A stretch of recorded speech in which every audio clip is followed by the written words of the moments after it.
Assalamualaikum warahmatullahi wabarakatuh. Alhamdulillah, kita Allahu Akbar. Kita benar-benar sudah hampir kepada penghujung siri Tazkirah Mesra 10 minit 10 malam terakhir. Tentu sekali saya rasa sebab, rasa hibur kerana dalam 8 hari yang lepas kita bersama-sama pada setiap petang. Dan alhamdulillah, mudah-mudahanlah kita mendapat ilmu yang bermanfaat daripada apa yang disampaikan. Itulah bila kita meninggal kita tinggalkan 3 perkara je. Ilmu yang bermanfaat, amal jariah, anak yang soleh ataupun yang solehah yang mendoakan kedua orang ibu bapanya.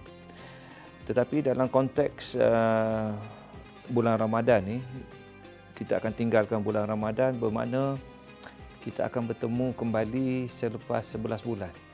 Masya Allah, lama tu. Dan kebanyakan daripada kita, terutamanya diri saya sendirilah, saya sebut beberapa kali dalam siri yang lepas, bahawa saya dah tua.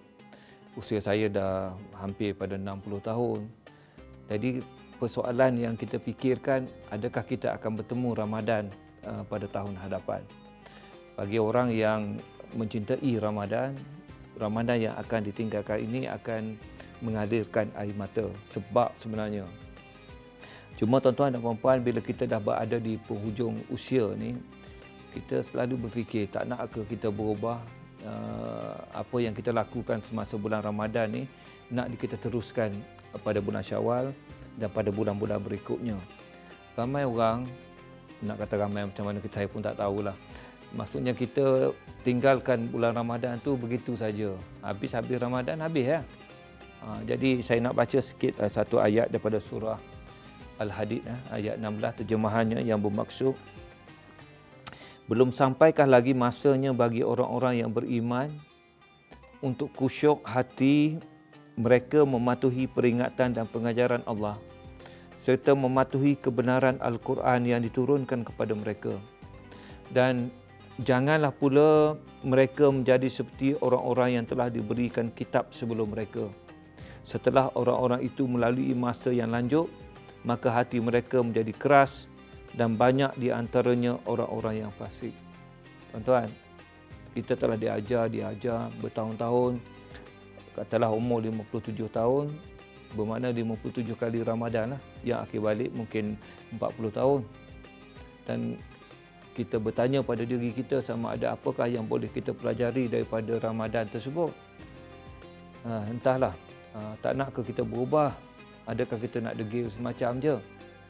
Adakah kita tak nak melakukan perkara-perkara yang kita lakukan, perkara amat ibadat yang selalu kita tekankan, puasa sunat, yang kita sebut selalu bangun malam, yang kita sebut selalu jaga mulut, jaga mata, jaga telinga.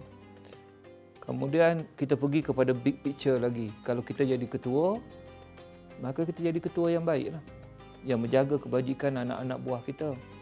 Kalau kita jadi pemimpin yang dapat membantu seluruh orang yang kita pimpin. Jadi saya fikir Ramadan ini patutnya mengajar kita banyak perkara yang boleh kita buat. Dan tambah-tambah lagi, dalam suasana COVID-19, kita diajar tentang banyak perkara. Maknanya benda yang boleh kita lakukan, benda yang boleh kita disiplinkan diri kita. Dan kita memohon kepada Allah SWT supaya kita ini diberi keselamatan dunia dan akhirat. Jadi saya sepanjang COVID-19 ni, tak nanti bulan Ramadan ya, saya selalu berdoa, ya Allah, ya Tuanku, Kau ampunkanlah dosa-dosa, Kau ampunkanlah dosa-dosaku ya Allah, dosa-dosa kedua orang ibu bapaku ya Allah, dosa-dosa isteri dan anak-anakku ya Allah, dosa-dosa jiran tetangga kami, guru-guru kami, kaum muslimin dan muslimat ya Allah. Ya Allah, Kau selamatkanlah kami daripada bala bencana ya Allah, daripada penyakit berjangkit ya Allah, terutamanya COVID-19 yang telah menyerang kami ya Allah. Ya Allah, Kau sembuhkanlah mereka yang sudah terkena virus ini ya Allah. Tapi bila kita dalam bulan Ramadan ni, lagi kita minta dengan Allah. Tapi macam saya katalah, bulan Ramadan memanglah sekali dalam setahun. Tapi malam, tiap-tiap tahun, tiap hari ada malam. Hari ni ada malam, besok ada malam. Jadi kenapa kita tak nak bangun 1/3 hujung malam yang tersisa yang Allah telah janjikan bahawa kau bangun, kau berdoa, aku makbulkan. Engkau bertaubat, aku ampunkan. Kau minta, aku bagi apa yang kau minta. Jadi Ramadan yang kita nak tinggalkan ini membawa banyak pengajaran lah. Kepada ketahanan jiwa kita, kepada mental kita, disiplin kita.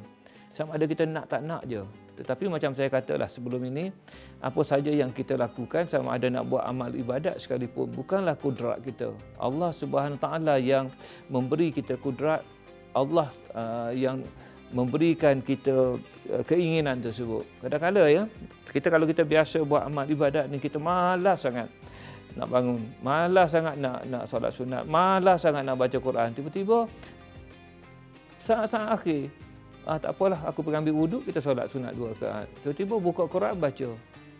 Masya Allah, subhanallah, kenapa tu? Itulah Allah masih lagi tanda sayang kepada kita. Dia sayang lagi lah, dia kuatkan semangat kita. Dan kita kena minta dengan dia. Jadi 30 hari bulan Ramadan yang kita akan habis dalam sehari lagi ni, Masya Allah, sehari 2 hari lagi ni, memberikan kita satu pengertian jiwa yang kuat, jiwa yang teguh, jiwa yang kental. Dan saya selalu terkenanglah surah Al-Fajr ayat 27 hingga 30. Dia kata apa? Wahai hati yang damai, kembalilah, masuklah engkau ke dalam syurga. Hati yang damai ni macam mana? Hati yang damai ini adalah orang yang selalu mengingati Allah, yang selalu berzikir pada Allah, selalu menyebut nama-nama Allah. Dan kita sebut dia pada bulan Ramadan, kita sambung lagi sampai kepada bulan-bulan yang akhir, bulan-bulan seterusnya, sehinggalah nyawa dikerongkong, sehinggalah kita meninggalkan meninggalkan dunia yang fana ini.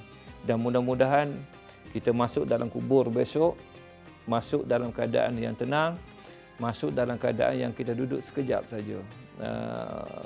Saya selalu minta sangat-sangatlah, ya Allah, ya Tuanku, jauhilah aku daripada azab kubur. Sekejapkanlah aku dalam kubur, ya Allah. Bangkitkanlah aku segera. Boleh ke? Boleh.